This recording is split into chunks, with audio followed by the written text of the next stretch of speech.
presentasi.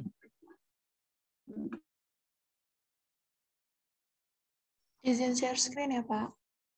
Monggo, monggo.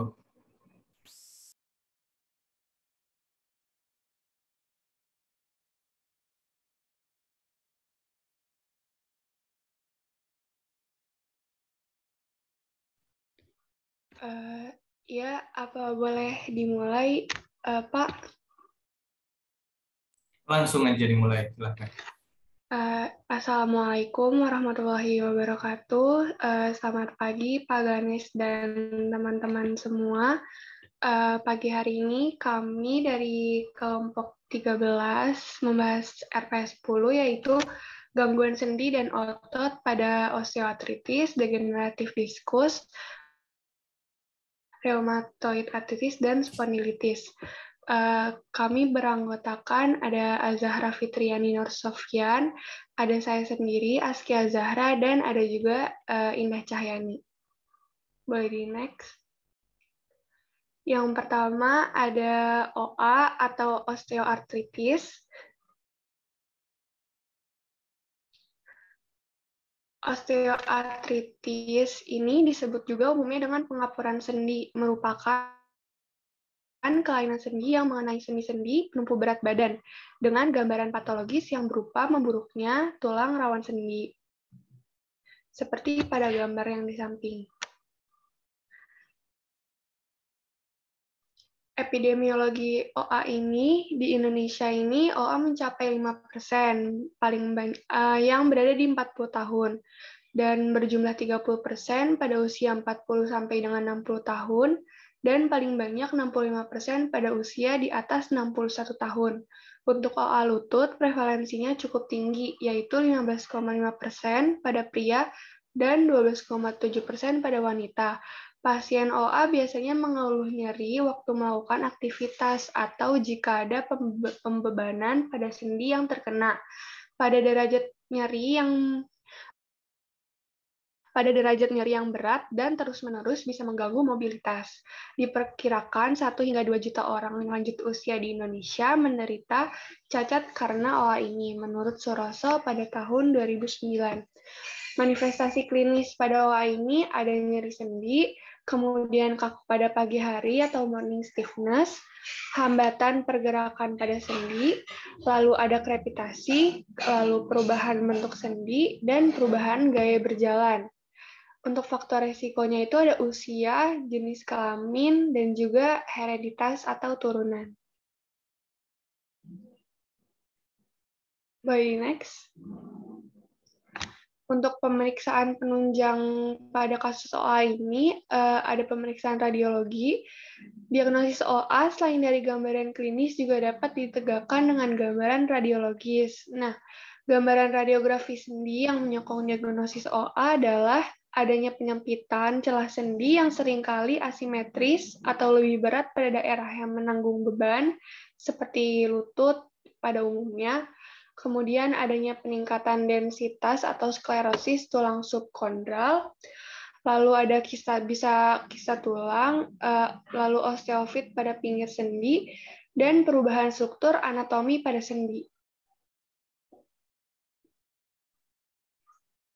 Penata laksanaan pada OA ini ada non-farmakologis atau tidak dengan obat-obatan, yaitu dengan edukasi, memberitahukan tentang penyakitnya kepada pasien, bagaimana menjaganya agar penyakitnya tidak bertambah parah, serta persendiannya tetap dapat dipakai.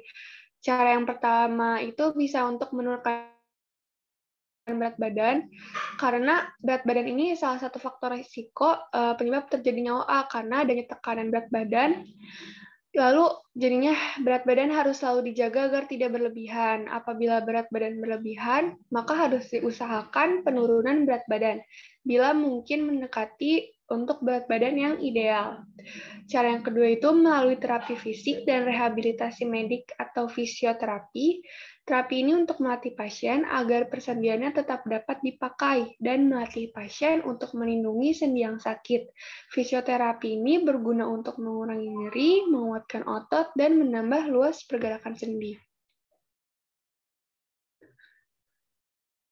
Yang kedua ada kasus diskus degeneratif.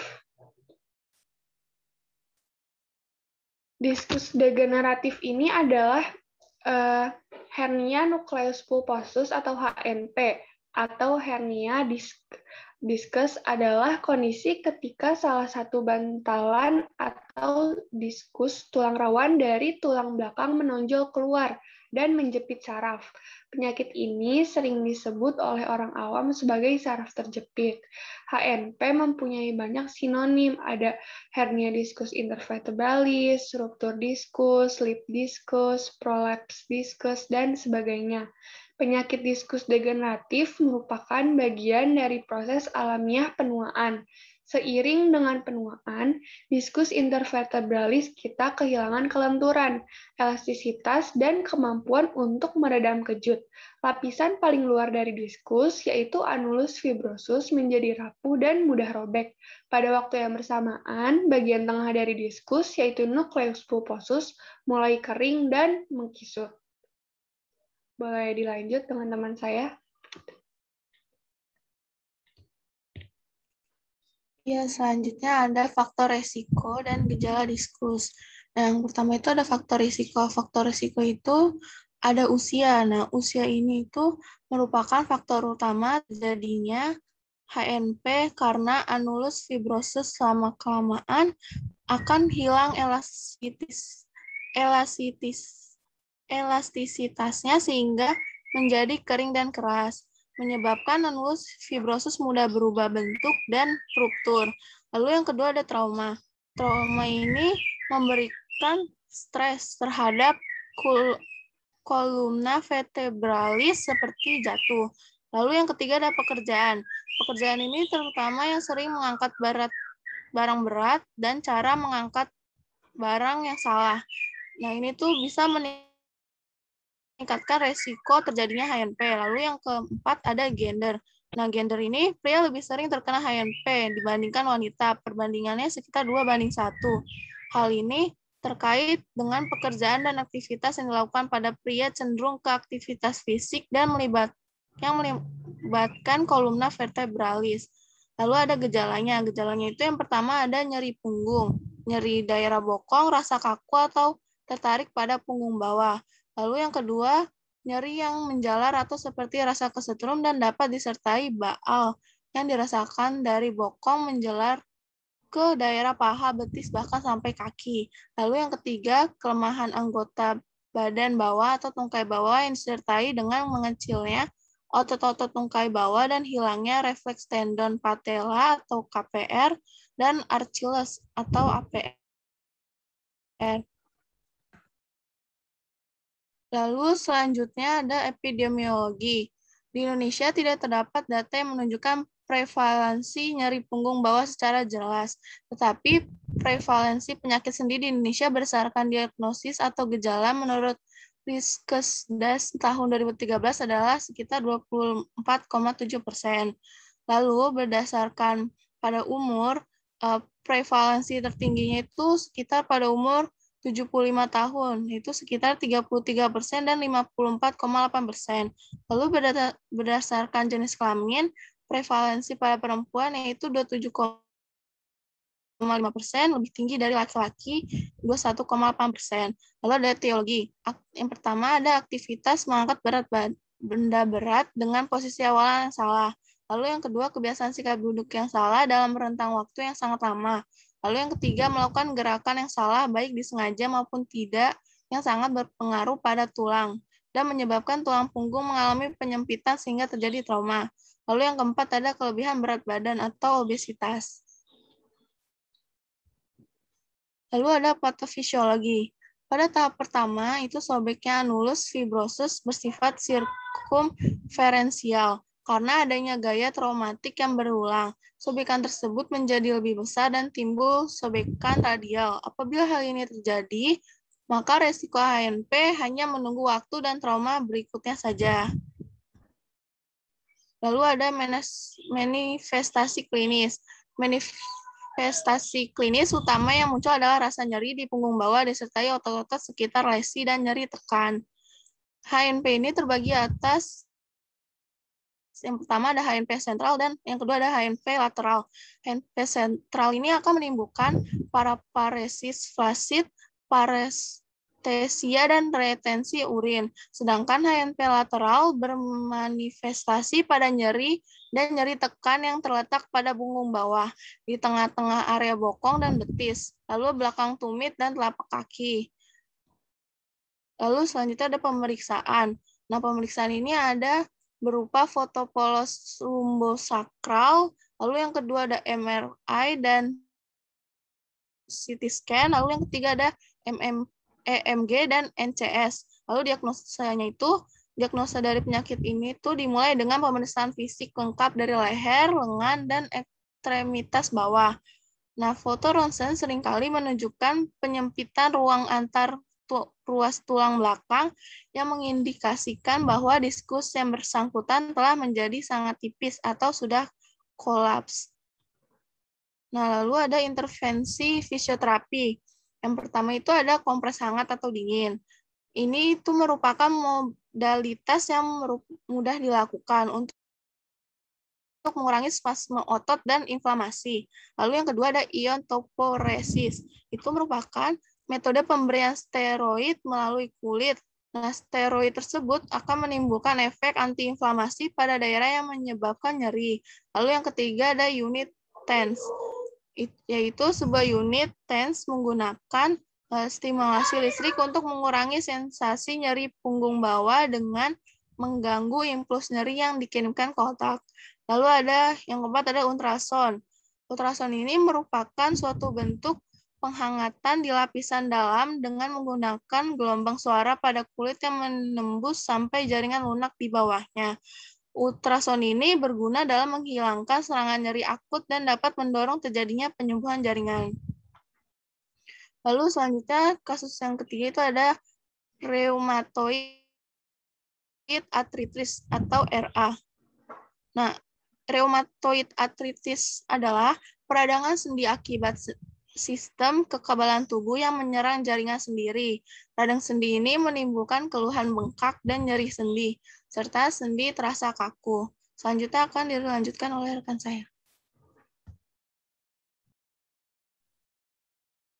Selanjutnya yaitu gejala dan faktor dari rheumatoid arthritis, yaitu gejala ditimbulkan antara lain 1. Pembengkakan sendi, 2. Kemerahan dan rasa hangat pada persendian, 3. Sendi terasa kaku terutama pada pagi hari, 4. Nyeri pada persendian, lalu struktur tulang menjadi bengkok yaitu terutama pada jari-jari tangan dan keterbatasan anggota gerak sendi. Faktor risikonya menyebabkan rheumatoid arthritis ini antara lain 1.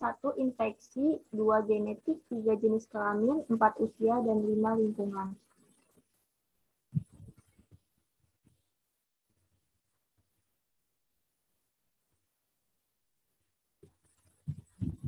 Patologi dari rheumatoid arthritis ini yaitu penyakit sistemik, namun karakteristik lesi terhadap pada sinovium atau dalam nodul rheumatoid. Sinovium ini dipenuhi pembuluh-pembuluh darah baru dan sel-sel inflamasi. Manifestasi klinisnya yaitu keluhan biasanya mulai secara perlahan dalam beberapa minggu atau bulan, seiring pada keadaan awal tidak menunjukkan tanda yang jelas. Lalu keluhan tersebut dapat berupa keluhan umum, keluhan pada sendi, dan keluhan di luar sendi. Itu menurut Putra dan kawan-kawan pada tahun 2013. Keluhan umum yang dapat berupa yaitu perasaan badan lemah, nafsu makan menurun, peningkatan panas badan yang ringan, atau penurunan berat badan. Kelainan sendi terutama yaitu mengenai sendi kecil dan simetris, yaitu sendi pergelangan tangan, lutut, dan kaki, atau sendi diartrosis, yaitu kelainan di luar sendi, kulit, jantung, paru, saraf, mata, dan kelenjar.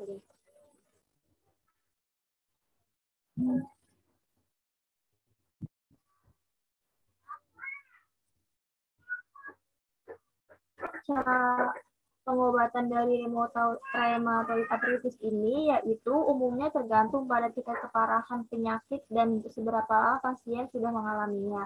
Dan dokter bisa menganjurkan beberapa langkah penanganan, diantaranya 1. melalui obat-obatan, yaitu obat yang biasa digunakan untuk mengatasi radang sendi adalah disease modifying anti-reumatik dan terapi biologis, jenis asosiatif kinase inhibitor, kortikosteroid dan obat pereda nyeri. Yang kedua yaitu fisioterapi, ketiga yaitu operasi. Bila obat dan fisioterapi tidak efektif untuk memperlambat kerusakan sendi, dokter mungkin akan merekomendasikan operasi untuk memperbaiki kerusakan tersebut. Jenis operasi ini bisa berupa yaitu sinovektomi, reparasi tendon, penggantian sendi total, dan fusio sendi. Yang keempat yaitu penyakit infeksi pada sistem muskuloskeletal, yaitu ankylosing spondylitis.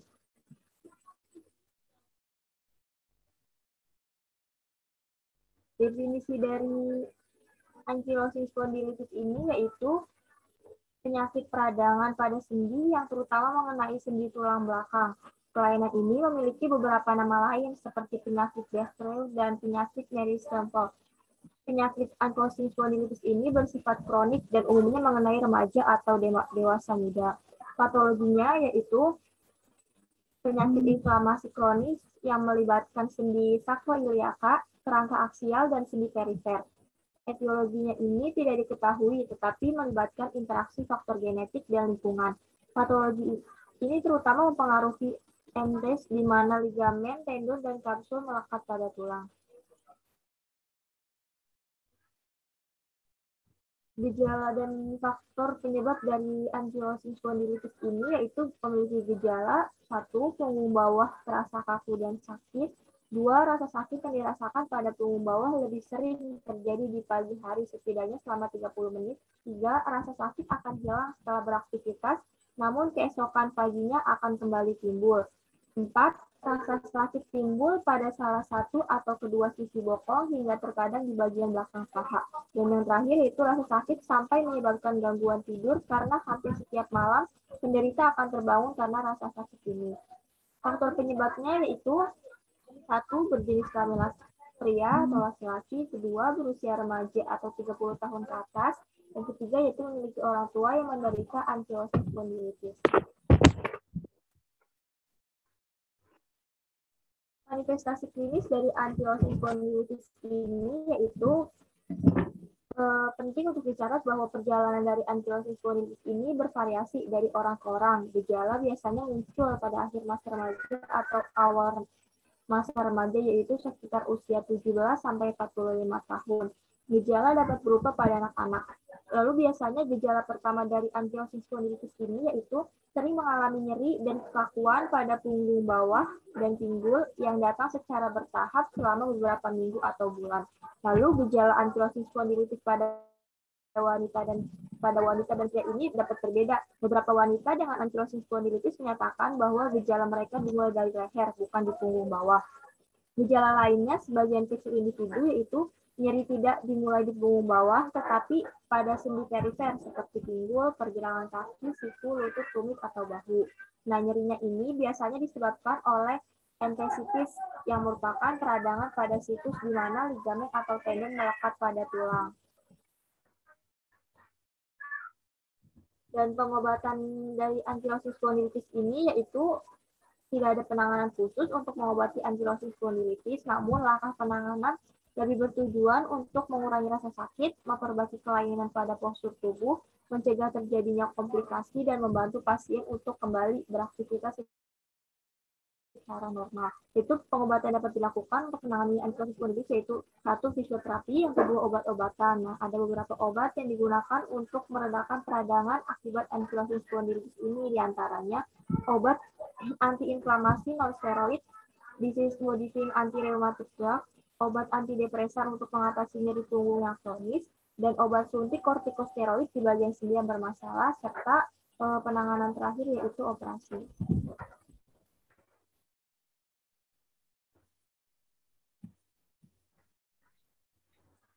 Terima kasih. Sekian materi yang dapat disampaikan dari kelompok kami. Selanjutnya akan ada sesi diskusi bagi teman-teman yang ingin bertanya, dipersilahkan.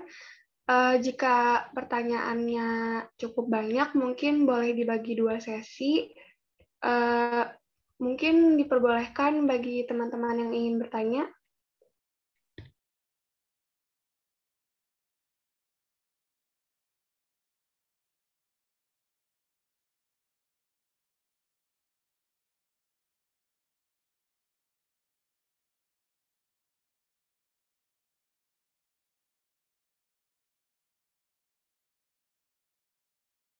interupsi kelompok. Ya, Zaid. Izin memperkenalkan diri, nama saya Zaid. Izin bertanya kepada kelompok diskusi intervertebral itu kan tadi ada bisa mengalami penyakit kayak spondyloartrosis.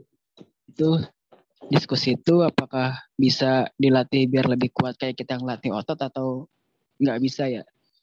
Jadi kan kalau misalnya bisa harusnya lebih kuat gitu kan melawan penyakit.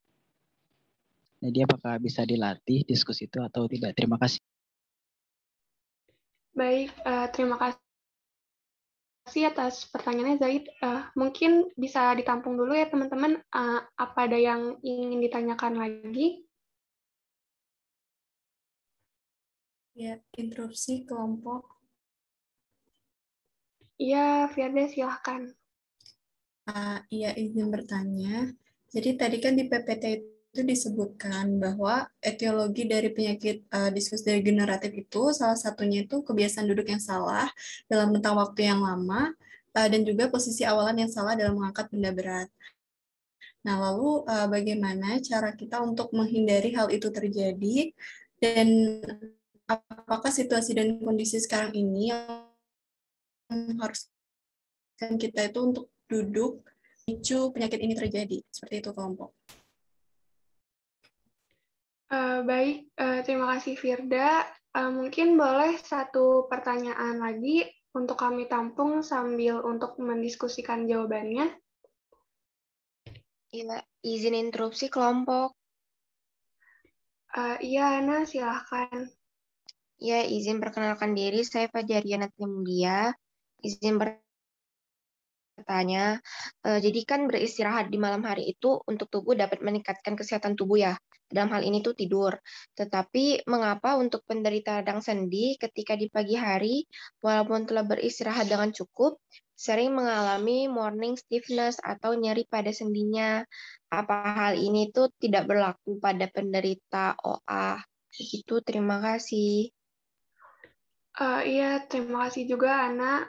Baik, teman-teman yang sudah bertanya, mungkin kami dari kelompok ingin mendiskusikan sebentar untuk pertanyaan-pertanyaan yang diajukan.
Baik, teman-teman dari kelompok, apakah ada yang ingin menjawab dari pertanyaan Zaid, Firda dulu, atau dari Ana?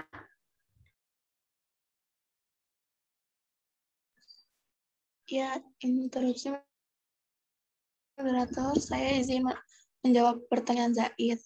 Nah, kan di dalam sel otot itu terdapat struktur-struktur seperti serabut.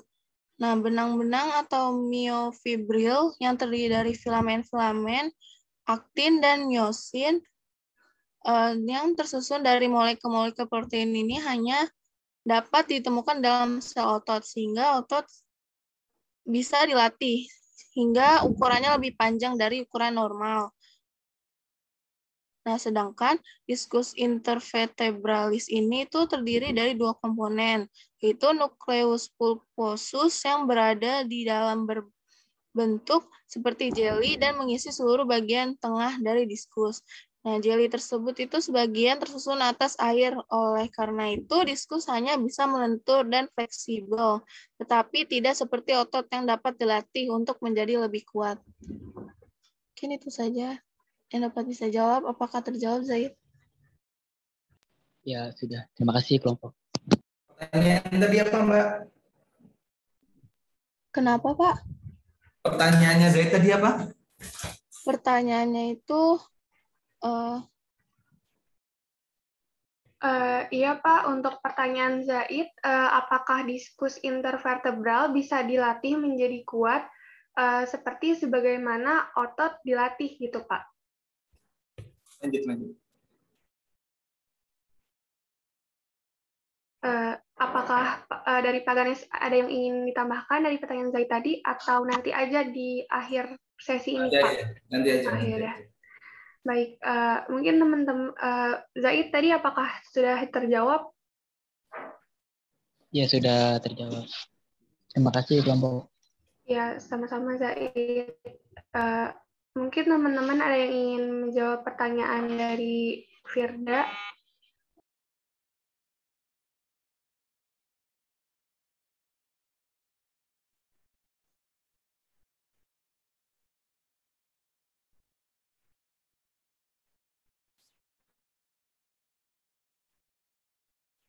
Ya, mohon izin moderator, saya izin menjawab pertanyaan dari Firda. Tadi pertanyaannya bahwa etiologi dari penyakit diskus degeneratif ini kan salah satunya kebiasaan duduk yang salah dalam rentan waktu yang sangat lama ya. Dan posisi awalannya salah dalam mengangkat benda berat. Lalu bagaimana cara kita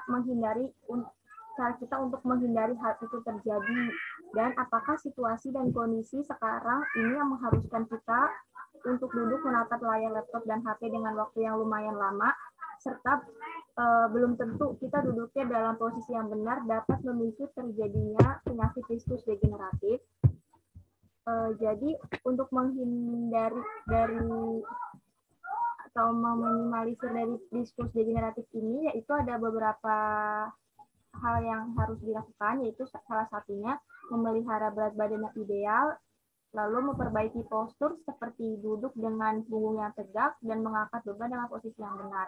Untuk situasi kita saat ini yang duduk dalam waktu yang lama, yaitu cara menghindari atau menurunkan resiko terjadinya penyakit diskus degeneratif ini yaitu dengan rajin melakukan peregangan otot untuk menjaga otot tetap kuat dan fleksibel, lalu hindari duduk dengan kaki menyilang dan lakukan istirahat secara berkala.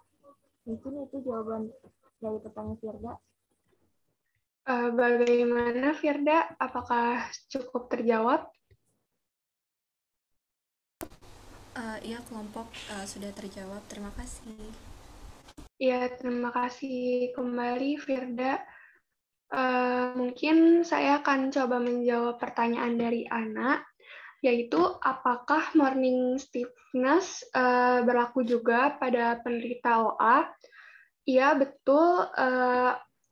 Gejala morning stiffness juga merupakan gejala dari OA. Nah, dengan cara kita tidur yang cukup di malam hari, sebenarnya itu masih kurang untuk meringankan gejala morning stiffness ini. Kenapa? Karena dengan cara kita juga tidur cuma istirahat terus-menerus, tanpa adanya gerakan sama sekali, justru itu yang memicu timbulnya morning stiffness.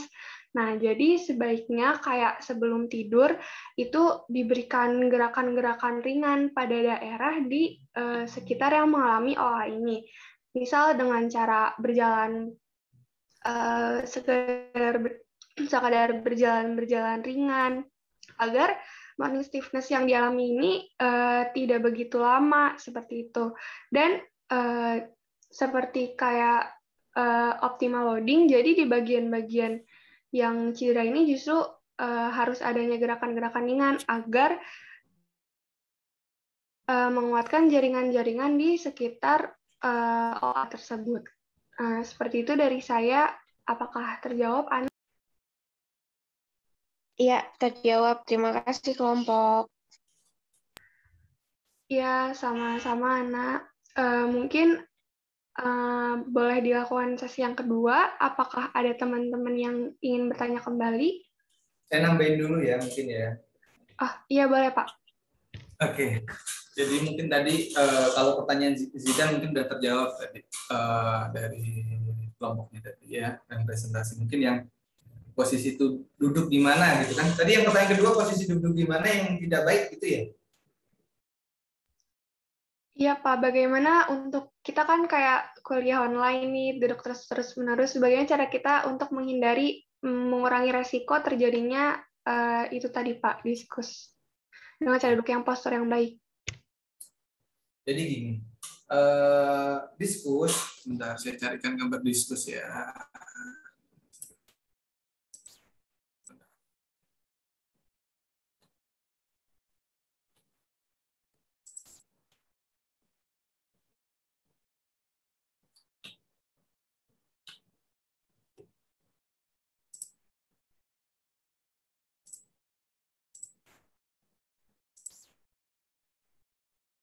Share screen saya udah keluar?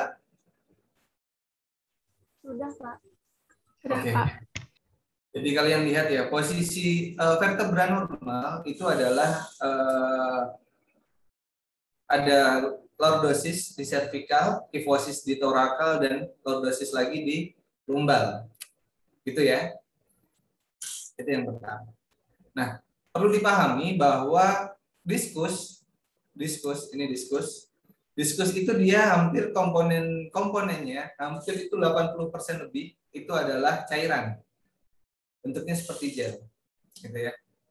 Nah, kondisi normalnya, posisi netralnya dia adalah ketika posisi lumbal lordosis. Sekarang coba kalian posisi sekarang duduk raba lumbal kalian. Pasti sekarang posisinya ada yang flat, ada yang bahkan kifosis atau bungkuk di lumbalnya, melengkungnya. Harusnya melengkung ke dalam. Ya, ada cekungannya. Ya enggak posisi kalian sekarang. Yang posisinya lagi duduk. Iya kan? Nah, posisi ini menyebabkan adanya tekanan ketika posisi kalian lumbal itu kifosis atau membungkuk, posisi lumbalnya atau posisi netral aja, flat aja, itu ada tekanan di sisi anterior pada lumbal. Sisi anterior pada diskus, ya. Mana sih ini? Nah, di sisi anterior ini ada tekanan. Ketika ada tekanan di sisi anterior,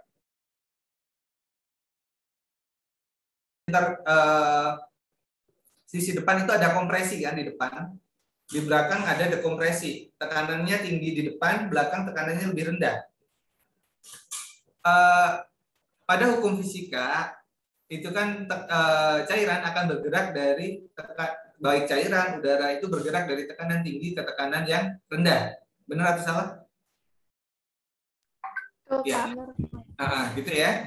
Nah, kondisi ini dia akan mendorong cairan ke sisi belakang secara terus-menerus. Ya kan? Ketika ini didorong terus-menerus, di luar ini kan ada namanya anulus fibrosus. Ya kan? Diskus itu ada, yang di dalam itu ada nucleus pulposus, di sisi luarnya, pembatasnya itu adalah anulus fibrosus. Anulus fibrosus ini ketika ditekan terus, ada penekanan terus, lama-lama pun dia akan menipis. Ini akan menipis di sisi posterior. Kondisi ini akan jadi terus-menerus, dia akan lama-lama menipis. Apalagi dengan berjalannya usia, proses degenerasi, kita menua, fungsi tubuh menurun. Kondisi yang kita duduk terus-menerus memberikan tekanan ke belakang yang lama-lama di sini akan kalah. Diskus di sisi posteriornya. Iya kan? Nah, ketika ini kalah, anulus fibrosusnya, lama-lama nucleus pulposus itu akan keluar dari robek. Anulus fibrosusnya robek dan nucleus pulposusnya dia akan keluar dari anulus fibrosus. Nah, inilah yang dinamakan diskus bulging. Ya. Nah, itulah yang terjadi ketika kita misalkan duduk ataupun mengangkat dengan posisi yang salah. Dan hal ini terjadi bukan sekali waktu, karena proses gitu kan. Proses yang terjadi terus-menerus. Gitu. Nah, bagaimana posisi duduk yang baik adalah posisi duduk yang anatomis.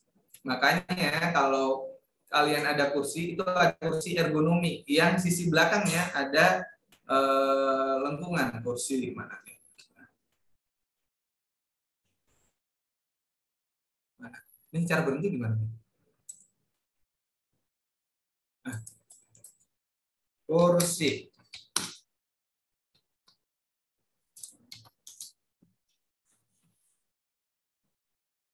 Nah, di mana di situ dia ada lumbal supportnya.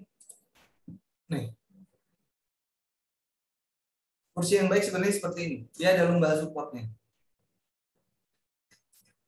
Nah, kalau kalian jadi posisi duduk yang baik itu adalah ketika tubuh pada posisi anatomis. Nah, bagaimana susah? Pasti ini akan susah kan untuk kita yang posisi duduk, gitu kan? Apalagi kursi kita di rumah mungkin kursi yang biasa aja. Ada yang kursi tanpa sandaran, gitu kan? Usahakan kita duduk pada posisi tegak, dan ketika kalian duduk dengan kursi tanpa lumbal support, kursi tanpa lumbal support mana sih buat nulis?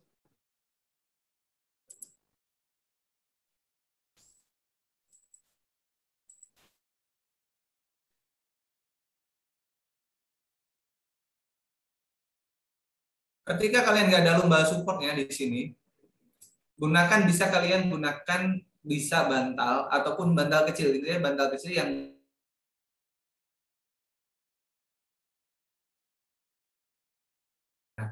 itu adalah bagaimana posisi yang duduk yang baik. Gitu ya. Dan kondisi ini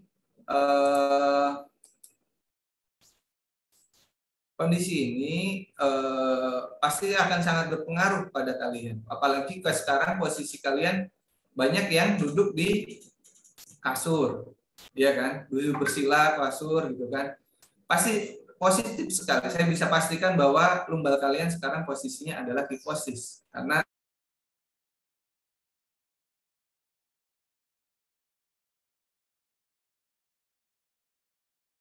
duduk. Itu mungkin cukup jelas. Ada yang mau tanya nggak masalah posisi duduk yang baik?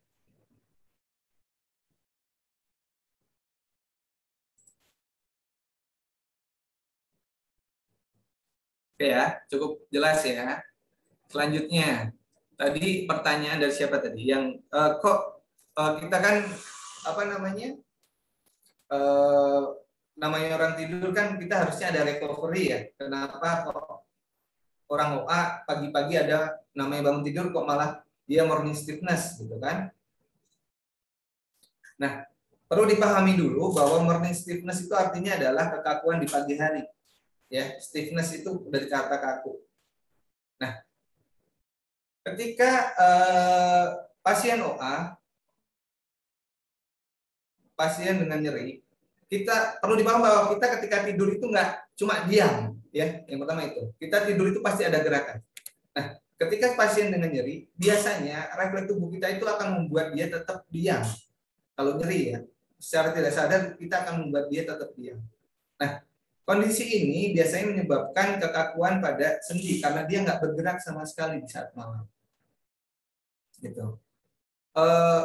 Mungkin tadi kayak yang disampaikan Zahra gitu ya, Askia Zahra, panggilnya siapa? Zahra.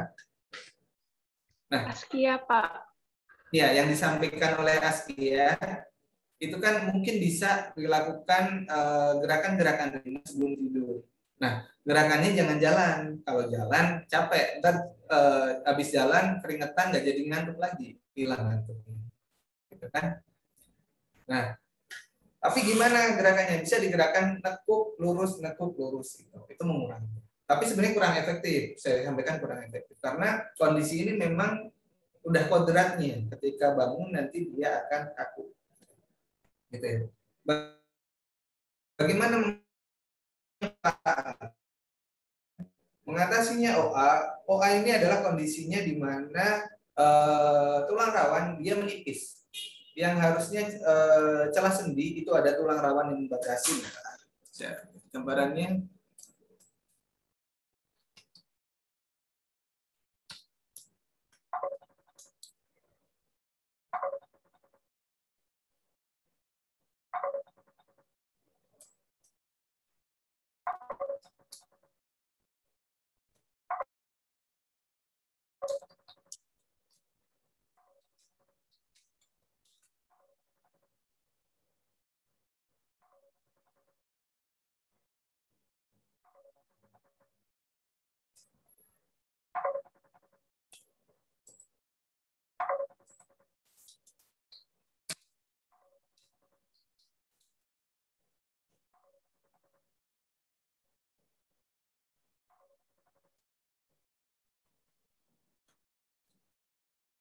oke.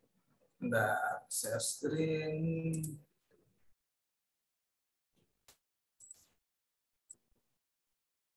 Nah, bisa dilihat di sini kondisinya ketika kita lihat lutut dari samping, gitu kan. Di sini kan ada tulang rawan. Bentar.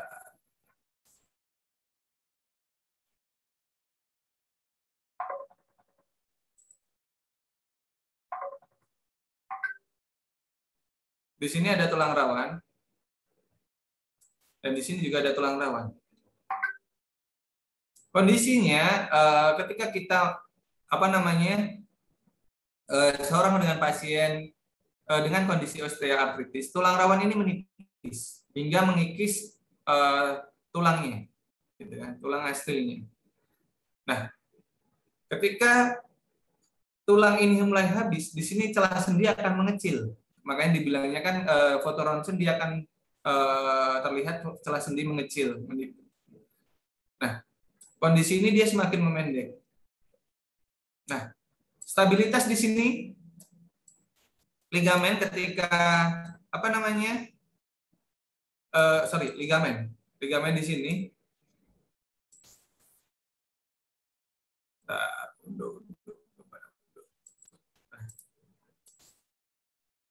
Di sini ada ligamen. Di sini juga samping kolateral medial dan anterior cruciatum sama posterior cruciatum. Ya kan? Ligamen di sini ketika celah sendinya menyempit yang harusnya panjang, otomatis kan di sini ligamennya mengendor. Benar atau salah? Karena dia yang harusnya panjangnya, misalkan di sini panjangnya itu posisi normal itu panjangnya 5 cm. Celahnya celah ini misalkan di sini adalah normalnya itu 1 cm gitu ya. 1 cm. Dia menyempit misalkan jadi setengah cm.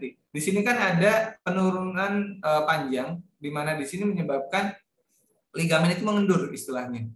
Gitu kan? Karena yang dia jaga lebih pendek. Nah, kondisi ini menyebabkan lutut menjadi tidak stabil. Nah, kondisi tidak stabil ini bisa memperparah kondisi gesekan antar tulang yang ada di lutut, gitu ya. Khususnya di sendi tibiofemoral. Nah, kondisi untuk meningkatkan stabilitas sendi tersebut, kita perlu meningkatkan stabilitas dari ototnya. Ototnya harus kita perkuat untuk meningkatkan stabilitas aktif. Karena kita tahu stabilitas itu ada dua jenis. Satu stabilitas pasif, satu stabilitas aktif. Stabilitas pasif itu berasal dari ligamen dan semua organ non-kontraktil. Sedangkan stabilitas aktif itu berasal dari semua organ yang kontraktil, khususnya otot, gitu, yang bisa berkontraksi. Nah, kondisi ini pada kondisi OA, fokus kita bukan kita akan sulit menyembuhkan OA, gitu ya, susah menyembuhkan OA. Yang bisa kita lakukan adalah mengurangi impact yang ada di situ dengan yang pertama mengurangi nyerinya, yang kedua bisa meningkatkan stabilitas sendinya, gitu ya. Itu mungkin tambahan dari saya. Cukup jelas? Jelas, Pak. Oke, Iya, silakan. terima kasih Bapak. Ya, monggo silakan kalau ada pertanyaan lagi. Iya, teman-teman, apakah ada yang ingin bertanya kembali?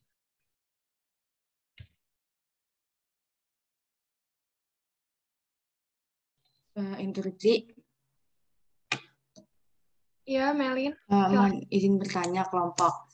Tadi kan kayak yang dikasih tahu Pak Ganesha juga, sama dijelasin sama kelompok kalau terapi di OA tuh buat sendi-sendinya sama pergerakannya biar nggak terlalu terbatas kan.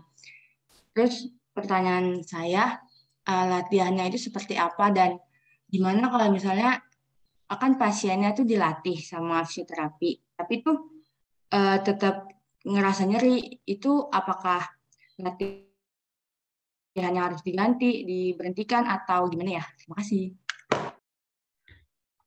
Baik, terima kasih juga Melin. Mungkin ada juga pertanyaan dari Khalifah. Interupsi, sebelumnya mohon maaf tidak bisa open mic karena jaringan sedang unstable. Pertanyaannya adalah bahwa salah satu faktor resiko OA yaitu jenis kelamin. Saya sering mendengar bahwa OA cenderung dialami oleh perempuan dibanding laki-laki. Jadi pertanyaannya mengapa lebih dominan perempuan dibanding laki-laki? Terus mungkin ada satu pertanyaan lagi, teman-teman yang ingin bertanya. Interupsi, Askia. Ya, Vinka, silahkan. Ya, baik. Sebelumnya terima kasih. Perkenalkan, saya Nabila Vinka. Mohon izin bertanya kepada kelompok mengenai HNP. Jadi kan di salah satu faktor risiko HNP itu kan mengecilnya otot tungkai bawah ya, dan hilangnya refleks tendon patella dan Achilles. Nah, itu bagaimana bisa terjadi itu? Mungkin itu saja yang ingin saya tanyakan. Terima kasih. Sama-sama, Vinka. Mungkin kelompok kami akan coba mendiskusikannya terlebih dahulu, teman-teman.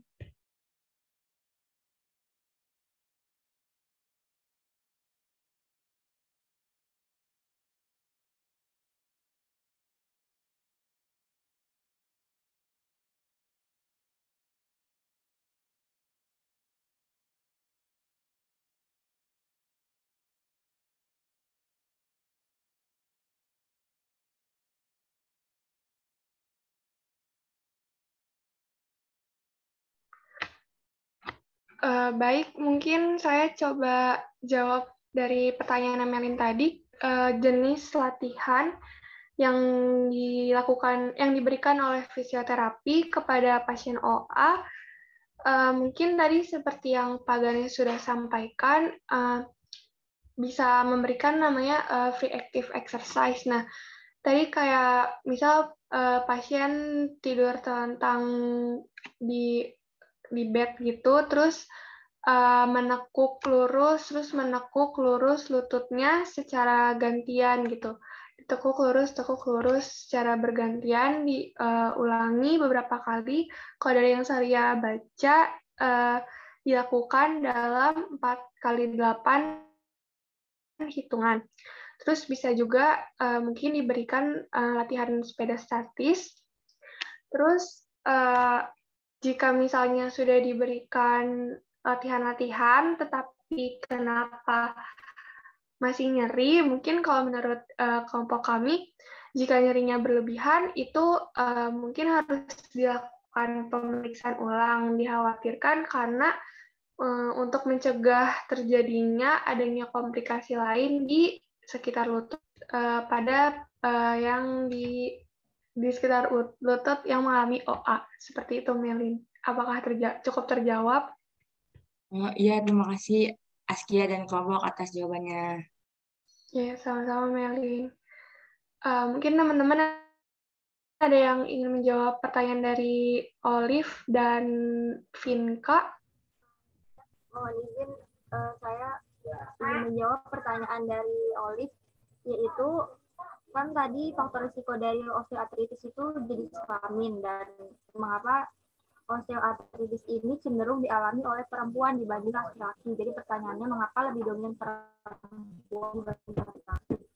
Nah, untuk alasannya lebih banyaknya itu masih belum diketahui mengapa prevalensi dari osteoartritis ini pada perempuan itu lebih banyak daripada laki-laki. Namun resikonya ada kaitannya dengan berkurangnya hormon pada perempuan pasca menopause, yaitu wanita yang sudah menopause ini, hormon estrogen dan progesteronnya kan yang semulanya tadi seimbang menjadi berkurang dan menurun. Nah, itu menyebabkan gangguan pada sel-sel persendian, di antaranya adalah pengelupusan tulang dan ligamen mengundur. Mungkin dari teman-teman yang ingin ditambahkan.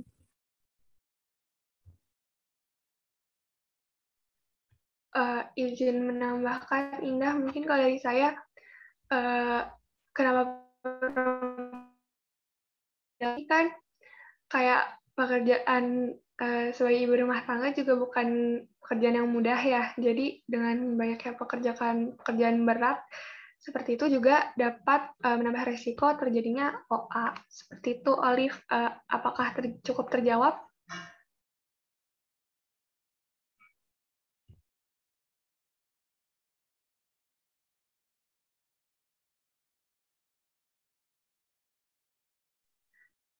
Baik, sama-sama Olive. Berarti tinggal pertanyaan dari Nabila Vinka yang belum dijawab. Apakah teman-teman ada yang ingin jawab?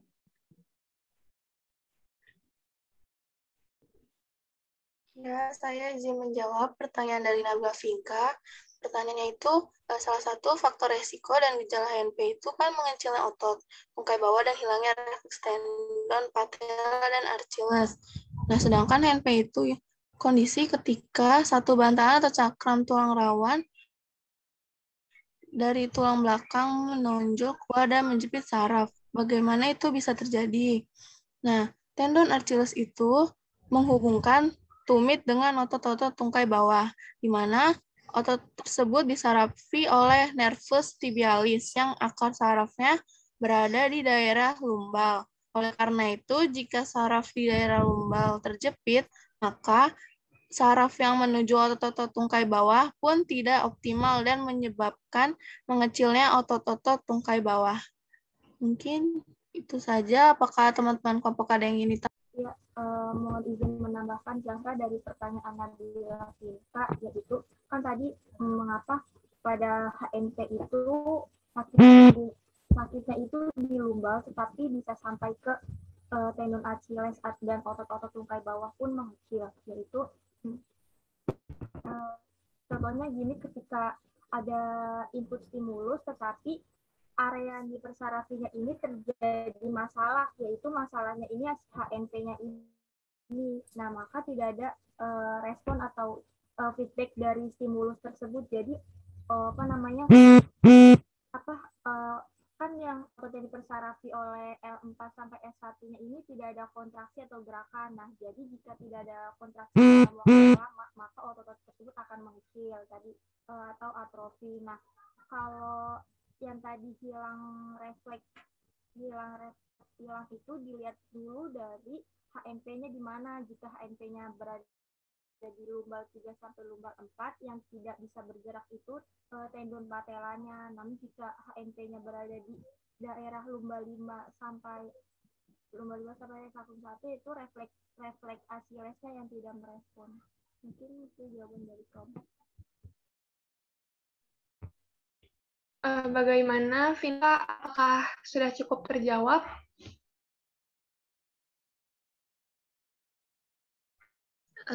Iya, sudah. Terima kasih, Askia dan kelompok. Baik, mungkin cukup. Apakah dari Pak Ganes ada yang ingin ditambahkan atau mengkoreksi jawaban? Pertanyaannya Maylin tadi apa? Contoh latihan yang diberikan terapi kepada penderita OA dan sudah diberikan latihan tetapi masih terjadi nyeri, apakah Terus pertanyaan siapa tadi? Khalifah, Pak, itu kenapa perempuan lebih banyak menderita OA dibanding laki-laki? Dan Vinka tadi yang kenapa HNP mempengaruhi otot-otot pada ekstremitas bawah, seperti itu, Pak. Oke. Saya nambahkan ya. Jadi latihan ketika untuk pasien OA itu adalah sifatnya tidak menyangga berat badan, gitu ya. OA itu terjadi karena beban yang tinggi pada lutut. Gitu ya. Makanya kan faktor resikonya adalah obesitas. Masih ingat rumus gaya, gitu kan? Masih ingat rumus gaya? Itu adalah percepatan kali luas penampang. Masih ingat nggak? Percepatan dalam hari ini berat apa sih, lupa saya mah. F sama dengan M kali A ya kalau nggak salah. Pokoknya hubungannya gini. Ketika berat badan ada berat dan rumus tekan. Bentar, saya agak lupa rumusnya. Tapi ini ketika berat, semakin berat dengan luas penampang kecil, penampang kita misalkan ada penampang dengan berat besar dengan luas 5 cm gitu ya. Penampang luas 5 cm. Tumpuannya di 5 cm. Berat ketika di atas tumpuan tersebut ada berat 100 kilo dan 50 kilo, itu akan berbeda gitu kan. Tekanan yang ada di situ akan berbeda. Nah, pada kondisi pasien dengan OA, rata-rata dia ada obesitas, ada kelebihan berat badan. Nah, latihan berat badan tersebut terjadi karena, bentar ya.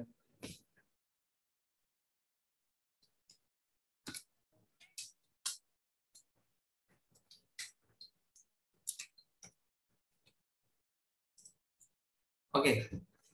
Nah, pada kondisi OA, kenapa latihan dengan menumbuh berat badan itu tidak dianjurkan? Karena kondisinya biasanya masih ada obesitas. Ketika kita latihan dengan berat badan, takutnya dia akan memperparah kondisi osteoartritis di sini. Nah, latihannya bagaimana? Semua latihan yang tidak menumbuh berat badan dan bisa dilakukan untuk otot-otot tungkai atas dan mungkin bawah. Nah, contohnya apa Pak? Gitu kan. Contohnya ada nama alat namanya quadricep band. Dia latihan beban pada lutut, gitu kan, dengan beban tertentu. Nah, ini untuk penguatan ototnya bisa dilakukan. Yang kedua, yang bisa dilakukan semuanya Pak apa? Gitu kan. Sepedaan, ya, kondisi sepedaan, berenang. Banyak sekali sebenarnya. Pokoknya semua latihan yang tidak menempuh berat badan silahkan dianjurkan ke pasiennya. Nah, terus selanjutnya pertanyaan, kalau nyeri nggak hilang gimana? Nyeri ini bisa dipastikan akan ada, tetap ada. OA. Kecuali stabilitas sendi sudah naik, itu mungkin bisa dikurangin nyerinya. Karena tingkat gesekan ataupun pembebanan di otot, pembebanan di lutut dia akan berkurang ketika stabilitasnya tinggi. Nah, setelah latihan itu bisa berkurang, tetapi ketika grade-nya terlalu tinggi, grade OA kan ada grade-nya. Tadi disampaikan nggak sih ada grade OA? Belum disampaikan? Udah disampaikan tadi? Belum, Pak. Oke.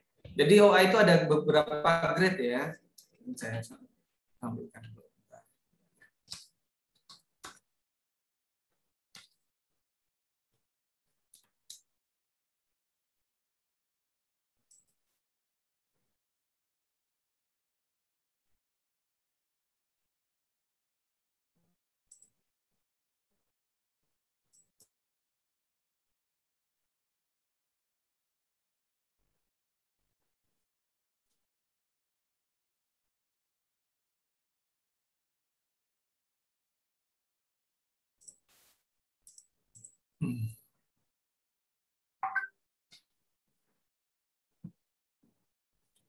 Sudah terlihat share screen saya? Terlihat, Pak. Oke ya. Nah, dari grade OA sendiri ada beberapa grade, di mana ketika dia sudah masuk grade 4, fisioterapi susah untuk melakukan perbaikan di sini. Gitu kan. Nah, beberapa kondisi kita memang perlu menyarankan pasien kita untuk melakukan operasi penggantian artroplasti atau penggantian lutut, diganti dengan prostesis, gitu kan. Namanya operasi total knee replacement. Jadi lututnya diganti dengan lutut buatan ketika sudah ada di grade 4. Kalau memang udah kondisinya kita lakukan terapi, nggak ada peningkatan sama sekali. Nah, terus pertanyaan selanjutnya adalah kenapa perempuan? Kondisinya adalah di mana perempuan itu punya keistimewaan. Iya, nggak keistimewaan juga sih namanya. Apa namanya? Dia ada yang namanya menopause, ya. Nah, perubahan pada menopause ini yang menyebabkan banyak sekali efek dari menopause. Salah satunya juga osteoporosis dan lain sebagainya. Ini adalah perubahan-perubahan hormon yang menyebabkan baik tulang rawan ataupun tulangnya sendiri itu lebih mudah rapuh. Gitu ya.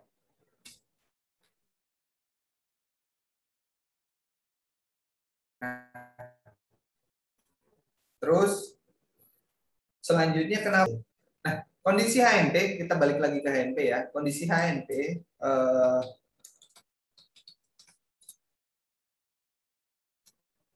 kita tahu bahwa posisi HNP itu ada di facet joint atau di sendi vertebra gitu kan.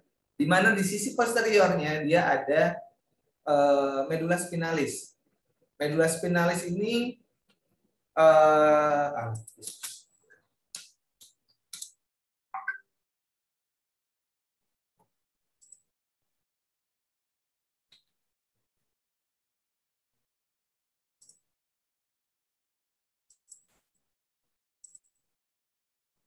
nah,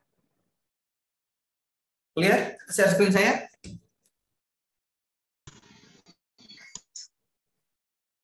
Kelihatan ya? Belum muncul, Pak. Oh, belum muncul. Masih loading, Pak. Udah ada, Pak. Udah ada ya. Nah, kondisi ketika ada bulging diskus di sini.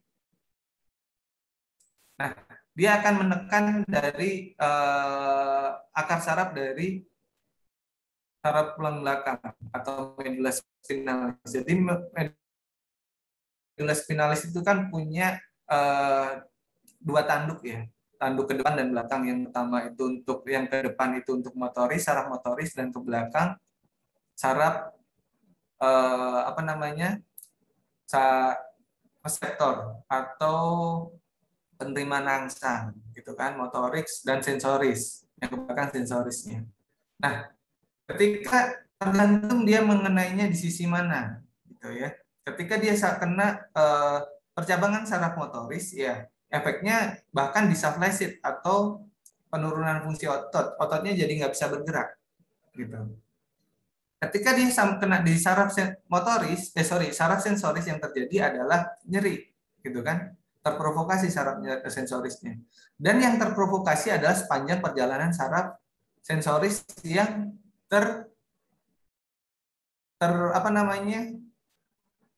tertekan oleh diskus tersebut. Misalkan kalian udah tahu yang namanya ini myotum sama dermatom. Dermatom udah dapat waktu ini anatomi? Sudah, Pak. Belum. Oh, sudah. Nah, kita tahu yang namanya dermatom. Nah.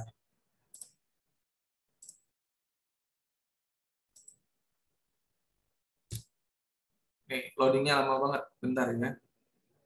Udah keluar belum? Sudah, Pak. Sudah, Pak. Oke. Nah, kita akan lihat dermatom di sini. Apapun kondisinya bisa HNP, bisa juga spondyloartrosis. Apapun kondisinya, ketika dia ada penekanan di saraf tepi, itu yang terimpact itu adalah semua perjalanan sarafnya. Nah, contoh ketika dia ada HNP di lumbal 4 dan mengenai saraf sensorik, berarti area L4 yang ada di sini ini biasanya akan terimpact di sini. Nyerinya akan sepanjang perjalanan saraf L4 ini. Gitu. Dari lutut, dari paha sisi luar ke lutut dan sampai di ibu jari. Gitu. Makanya kenapa rata-rata HNP itu nyerinya menjalar. Dan ketika dia kena S1, dia terkena di sisi belakang punggung dan menjalar ke bawah sampai di kelingking. Kalau L5 berarti kan sisi sisi luar dari kaki menjalar sampai di tibialis anterior dan bahkan di jari-jari tengahnya. Nah, ini kenapa kondisinya impact-nya dari HNP yang sakit di pinggangnya kok yang kena di kakinya. Itulah kenapa. Nah, bahkan ketika kita lihat miotom, mana ya miotom enggak, belum, bentar. Miotom itu adalah di mana persarafan untuk pergerakannya.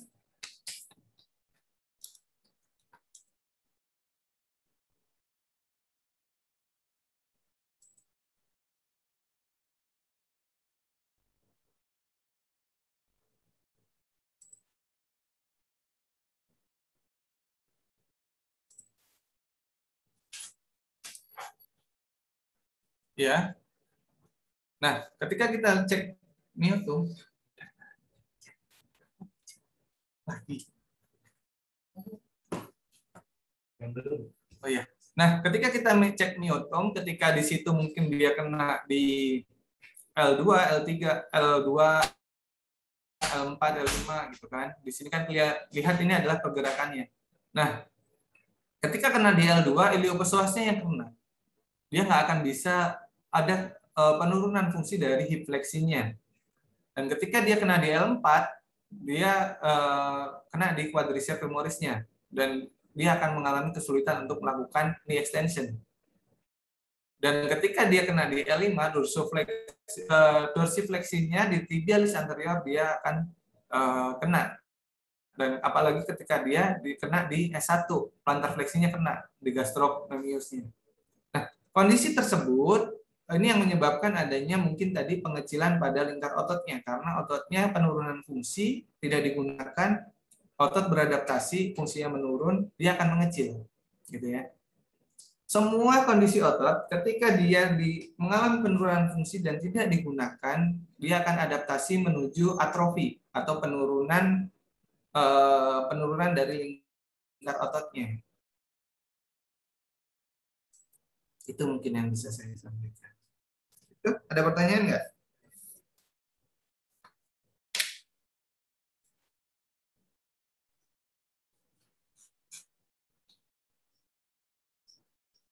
Udah di screenshot kan ini tadi? Udah ada yang di screenshot? Interupsi Pak, sudah Pak. Oh ya. Izin bertanya boleh Pak? Boleh, silakan. Iya Pak. Sebelumnya dulu itu saya sering kayak nyeri di belakang lutut sampai belakang di betis sampai di tumit gitu Pak. Tapi tuh nyerinya itu timbulnya itu kalau dingin gitu Pak. Nah itu tuh sebenarnya yang jadi masalahnya itu pada sarafnya atau kayak yang kasus di OA tadi Pak. Jadi gini, kalau gitu kan perlu pemeriksaan ya, namanya nyeri ya, timbul dingin, tapi bisa dipahami sedikit di sini. Ketika dingin, ini tercetusnya pernah dulu ada cedera nggak? Maksudnya ada jatuh atau gimana gitu nggak? Nggak ada Pak. Nggak ada Pak. Nah, kalau nggak ada, berarti kan di sini biasanya karena pola aktivitas dan postur. Nah, ketika kita lihat posisi dingin itu adalah kondisi biasanya di sini otot itu relatif dia lebih kaku dan memendek. Posisi dingin ya, kondisi dingin. Nah, di sini bisa terjadi penekanan saraf di berbagai macam ototnya, gitu ya. Entah di situ otot apa aja, yang mungkin di situ nila kondisinya di mana saya nggak tahu, gitu kan. Entah di otot piriformisnya kah atau di mana. Nah, kondisi ini sebenarnya bisa dicek ketika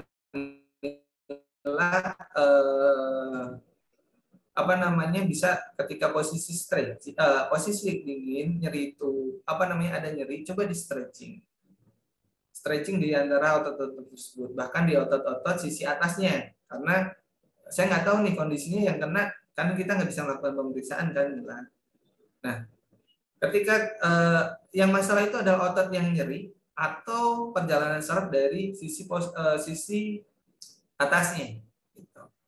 Cara gampangnya, kalau kondisinya Mila yang masih muda, biasanya kan cuma di situ ada permasalahan di otot. Tinggal saya lakukan stretching aja coba.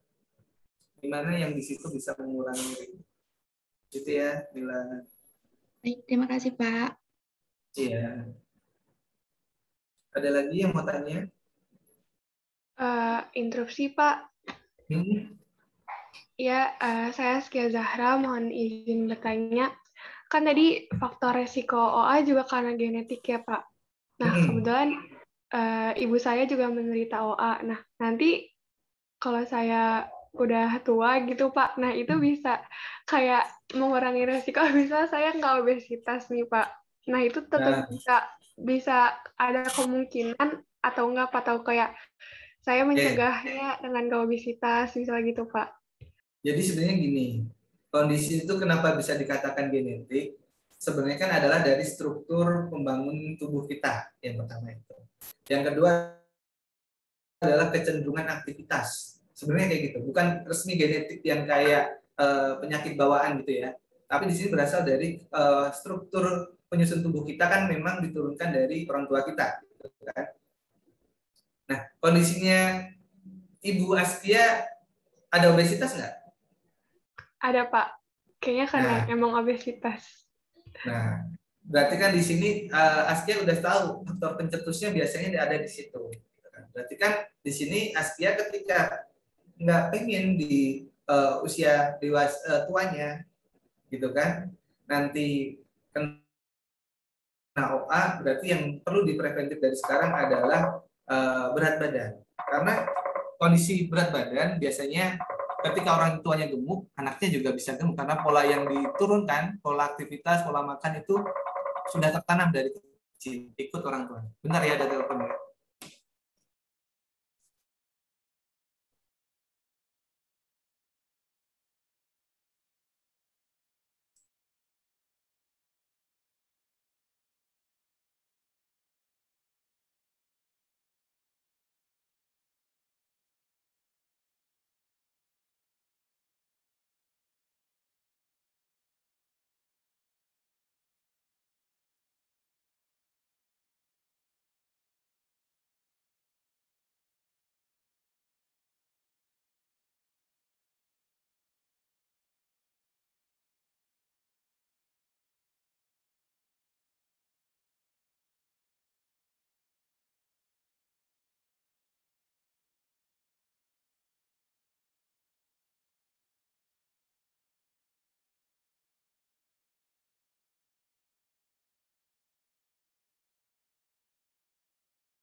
Ya, lanjut. Ada yang tanya lagi?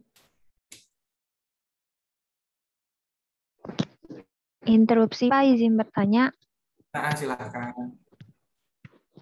Iya Pak, izin memperkenalkan diri. Nama saya Nabila Finta Ansari Pak. Mohon izin bertanya.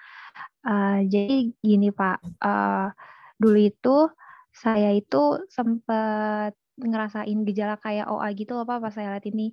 Jadi lutut saya itu sempat nyeri. Terus juga pagi-pagi itu suka kaku gitu kan. Yang paling kerasa itu pas sholat, bangun dari sujud ke berdiri. Itu tuh sakit gitu Pak, sakit terus bunyi krek gitu kan, klik gitu. Cuman itu masih nggak mempengaruhi gaya berjalan saya, Pak. Jadi jalan saya masih biasa aja. Jadi belum terlalu sakit banget gitu kan. Jadi nggak saya bawa ke dokter. Nah, tapi kesini-kesini itu udah nggak sakit lagi, Pak. Udah biasa lagi. Nah, itu apakah saya kemungkinan terkena OA juga atau bagaimana ya, Pak? Kalau mungkin melihat dari usianya Mbak Nabila, insya Allah bukan OA. Kondisinya Mbak Nabila itu sekarang umurnya baru 19 tahun. Kecuali Mbak Nabila nih posisinya sekarang pemain suka olahraga yang dimana di situ suka loncat-loncatan, ngusung beban yang tinggi sambil jalan gitu, itu mungkin bisa terjadi. Tapi kecil kemungkinannya.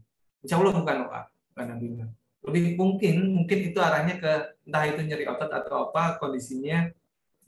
Saya yakin di situ. Kalau OA kayaknya enggak deh. Hampir 99% dipastikan bukan OA untuk Nabila. Ya. Ya, baik Pak. Terima kasih banyak ya Pak. Ya, ada lagi yang mau tanya? Ya, mohon izin interupsi Bapak. Gimana Salsa? Iya, perkenalkan nama saya Salsabila. Pak, izin bertanya, apakah kalau misalkan orang itu ada cedera ACL, itu bisa kemungkinan kena OA juga, Pak? Kalau misalkan bisa itu, biasanya itu di waktu tua atau gimana ya, Pak? Jadi gini, kondisi ACL, kondisi ACL itu menyebabkan stabilitas sendi kita menurun pasti, gitu kan. ACL itu membatasi lutut kita biar tidak translasi ke depan, ke anterior. Nah, kondisi ini untuk hubungannya sama OA nggak ada hubungannya. Gitu. Tapi kondisinya stabilitasnya rendah bisa memicu lebih mudah untuk nanti di usia tua kondisinya. Jika stabilitas ini nggak dibenerin ya, itu dia lebih mudah terkena. Mungkin begitu jawabannya. Iya Pak, mohon izin bertanya kembali Pak. Kalau misalkan itu sakitnya itu di lutut sebelah kanan, tapi itu yang ngerasain nyeri itu tiba-tiba di sebelah kiri, itu mungkin gak sih Pak? Gimana? Maksudnya gimana? Dulu sakitnya kanan, tahu-tahu pindah ke kiri gitu. Iya, saya kan cederanya itu di lutut kanan, tapi waktu saya jalan itu pernah beberapa kali itu sakitnya nyut-nyutan itu di kiri. Oke, jadi ini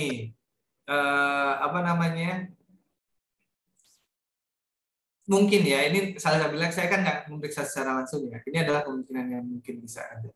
Nah, kondisinya Salsabila itu kemarin nyeri di sisi kanan, ya kan? Otomatis tumpuannya biasanya dipindahkan ke kiri terus. Iya kan? Kalau jalannya nyeri kanan, biasanya tumpuannya kita pindah ke kiri. Gitu. Nah, itu refleks kita. Nah, beban yang diterima oleh kaki kiri, lutut kiri juga akan meningkat. Otot-ototnya juga bergejala lebih berat. Nah, biasanya nyerinya adalah karena overuse di otot-otot yang dipaksa menunggu berat badan lebih lama, gitu ya. Itu yang biasanya terjadi. Itu sebenarnya nggak pindah, tetapi kondisinya itu akumulasi di kiri, dia bebannya jadi tambah terus, nyerinya di kanan udah menurun, nyeri di kiri mulai naik, jadi kerasanya seperti pindah. Gitu. Karena ketika ada dua nyeri di tubuh kita, ada dua rasa, biasanya yang kita rasakan adalah yang paling nyeri, yang lebih nyeri. Nah, gitu ya, Salsabila ya. Ya baik Pak, terima kasih Pak. Ya. Ada Ada lagi?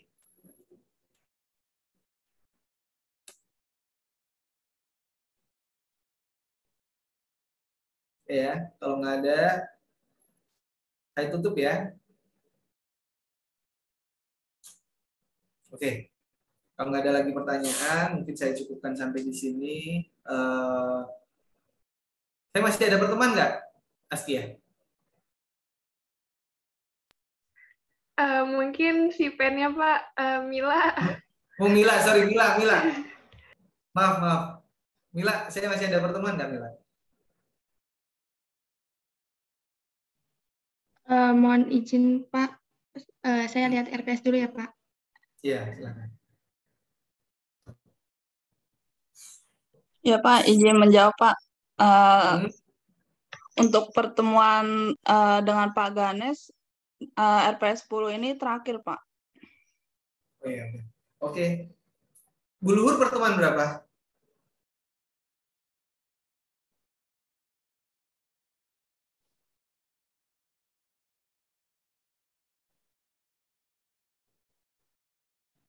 Izin menjawab Pak. Bu Luhur pertemuan ke-14 dan ke-15 Pak. Oke. Kalau ini coba ditukarkan aja bisa nggak? Biar Bu Luhur ntar nggak di belakang, ditukarkan masuknya duluan sama yang pertemuan 12-13 ya Pak? 12-13 ya Pak? Pak Yusuf kan? Iya Pak. Ditukarkan ke situ ya, biar Bu Luhur masuk dulu. Jadi yang presentasi dulu 14-15. Nanti coba komunikasi Bu Luhur ya, biar di ending nggak di endingnya nggak, nanti Bu Luhur kan di ending ntar kalau soalnya dosen luar takutnya kalau ada apa-apa kita susah nyarinya nanti, gitu ya. Oh ya baik Pak. Berarti mulai minggu depan sama Bu Luhur aja Pak. Coba dulu, dicoba ya, siapa tahu Bu Luhur bisa. Kalau bisa Bu Luhurnya langsung ke Bu Luhur, gitu ya. Baik Pak. Tapi screenshot-nya nanti tolong diedit ya Mila, disesuaikan sama tanggal RPS ya. Oh iya Pak, berarti tetap pertemuan 14 Pak. Iya, tetap pertemuan 14-15, tapi masuknya coba dikomunikasikan biar lebih duluan. Gitu ya. Oh, baik Pak, terima kasih Pak. Ya, sama-sama. Mungkin sekian dari saya. Terima kasih. Bila taufiq wal hidayah. Assalamualaikum warahmatullahi wabarakatuh. Waalaikumsalam warahmatullahi wabarakatuh. Terima kasih Pak. Oh iya, satu lagi. Si pen biomekanik siapa? Ya Pak, izin menjawab. Saya Ilman Nafian sama Indah Cahyani Pak. Oh iya, Pak apa namanya? Pak Sugi udah jadi masuk? Sudah Bapak. 2 pertemuan atau 1 pertemuan? Izin menjawab udah 2 pertemuan Bapak. Oh, iya. Udah habis. Oke ya. Screenshot-nya udah komplit ya? Izin menjawab untuk screenshot sudah Pak. Boleh ya? Oke. Udah sesuai jadwal kan ya? Ya sudah Pak. Oke, terima kasih semuanya. Oke ya. Saya pesan lagi buat teman-teman Sipen yang lain, jangan lupa screenshot daripada nanti di ending saya buru-buru lagi ketemu saya mintain screenshot lagi ya. Ini pengalaman yang Sipennya semester berapa kemarin? Semester 2 ya. Syukur-syukur kalian lebihin, banyakin screenshot-annya. Jadi kalau di ending kurang, tinggal ganti-ganti aja tanggal-tanggalnya. Ngedit di belakang ya. Gitu, sekian dari saya. Assalamualaikum warahmatullahi wabarakatuh. Waalaikumsalam warahmatullahi wabarakatuh. Terima kasih Bapak. Ya.